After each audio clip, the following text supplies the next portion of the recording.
Hello everyone, welcome back to Selenium Training. In previous session we have seen about XPath different functions.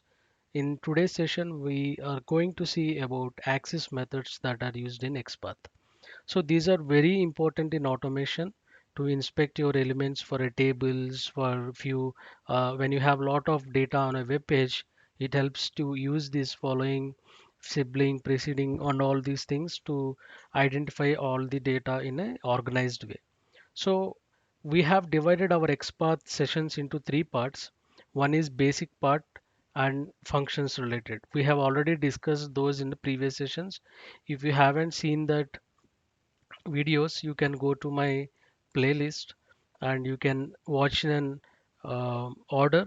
You can see this XPath, introduction to XPath and how to identify elements using standard syntax or.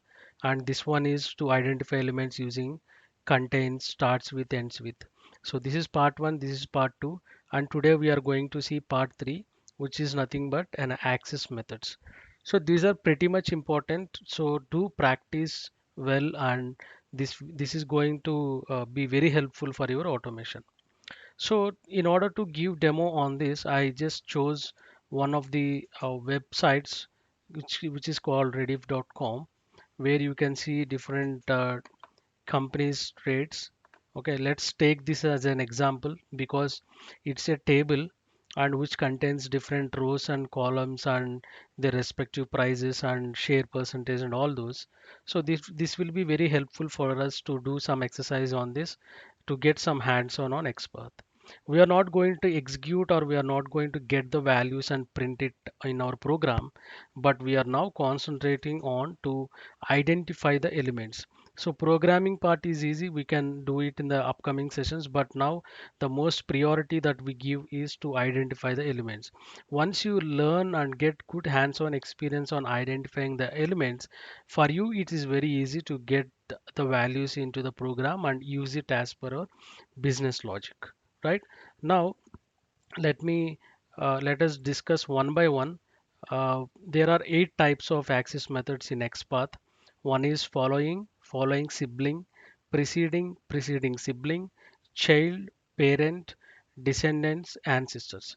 So for easy understanding, let's divide it into four parts.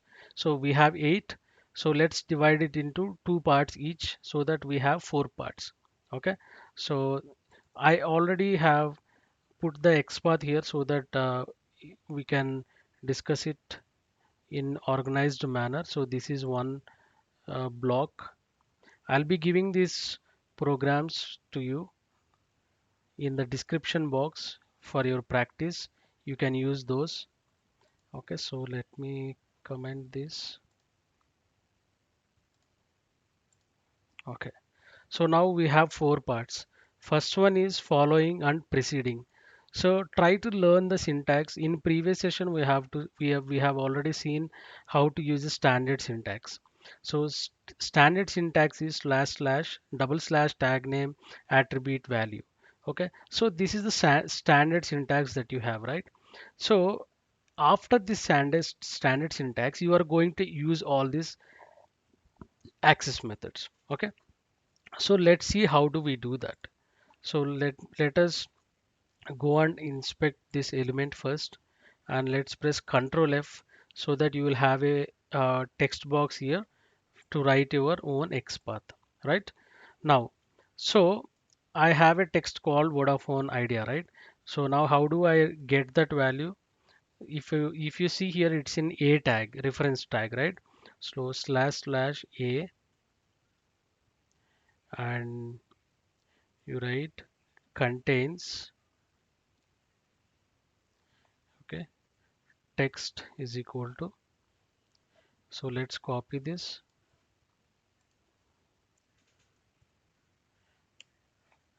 Okay,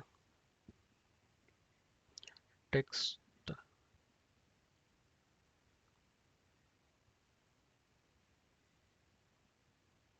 Let me copy this complete thing. Okay, let me take till here only. So you observe here carefully. This is an A tag and contains text Vodafone Idea L. right? So now we are going to see the following things. Following, what are the following elements of this Vodafone idea, right? So let me write. So slash, just give simply slash following keyword and give colon colon. This is the most important thing. Okay. So once you give colon colon, just give star and it will, yeah, spelling is wrong. So give following and colon colon has star. So you can see what are the following elements. It gives you all elements, right? You can see when I'm pressing enter, it gave me almost 9209, right?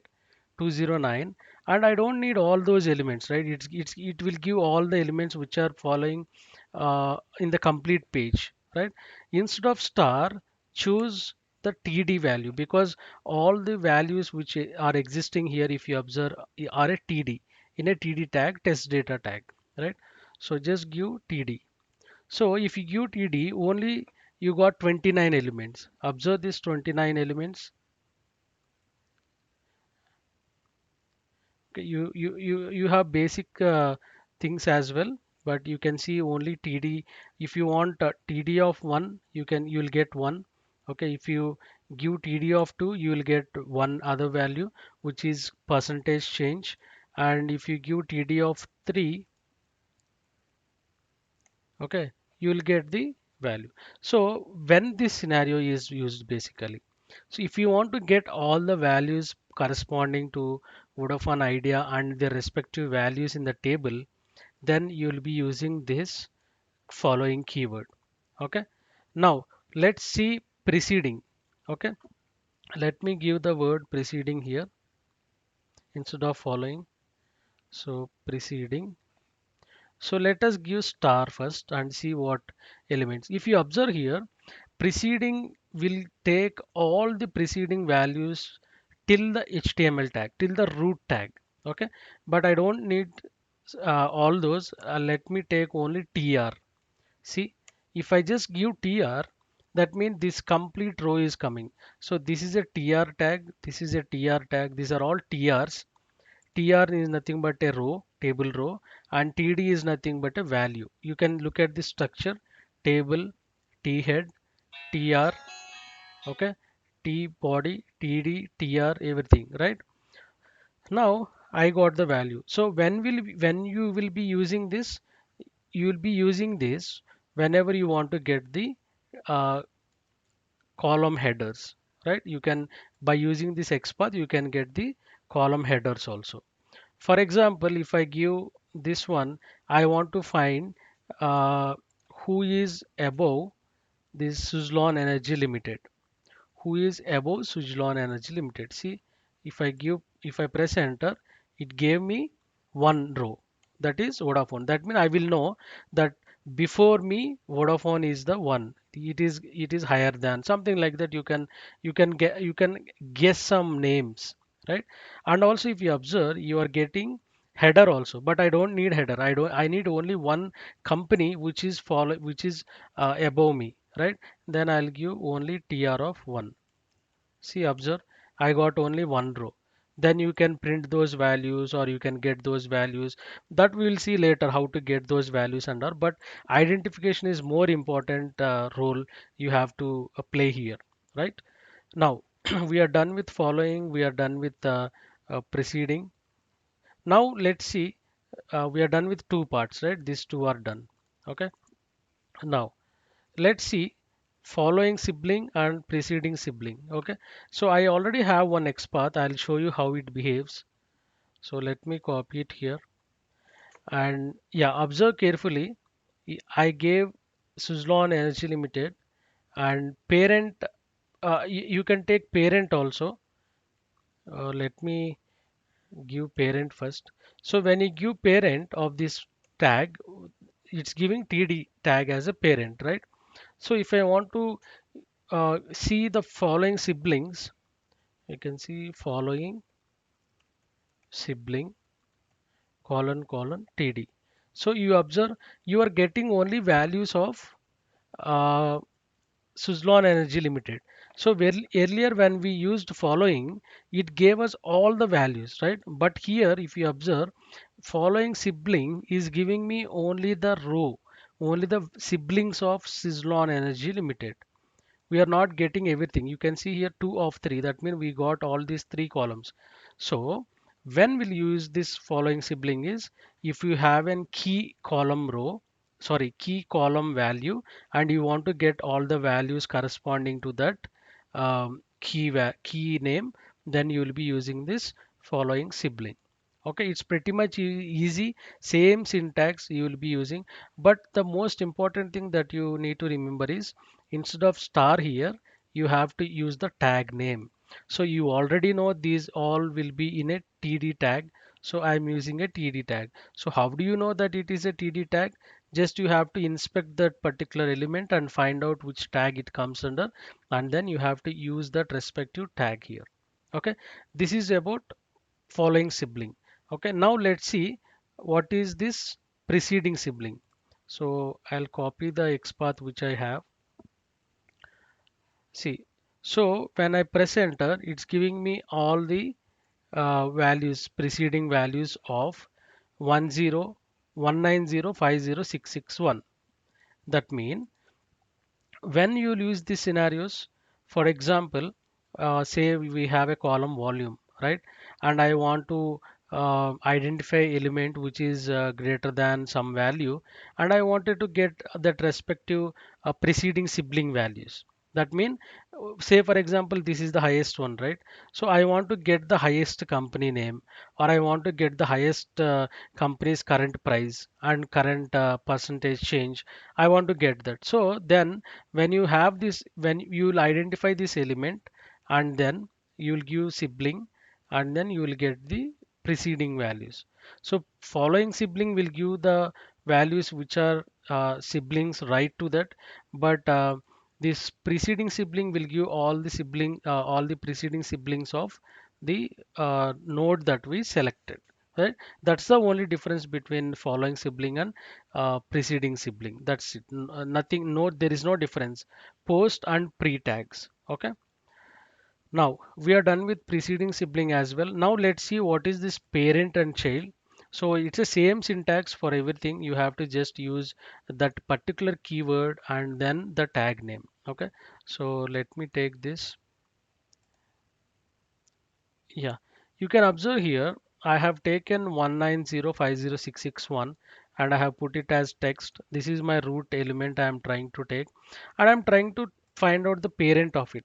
See, you can. So I since I gave star, it's giving me like that. So instead of star, if I give TD, it's not coming. See, so parent means it will give you all things. See, if I give TR, it gave me all complete row, right?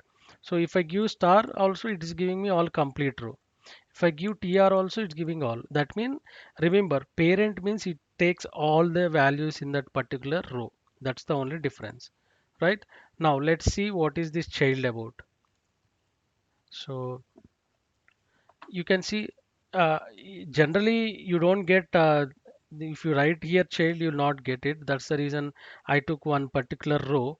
Okay, so what is this exactly doing? Okay, observe here carefully. So I have taken one row, Vodafone Idea. This is the first row. Okay, and following of TR1.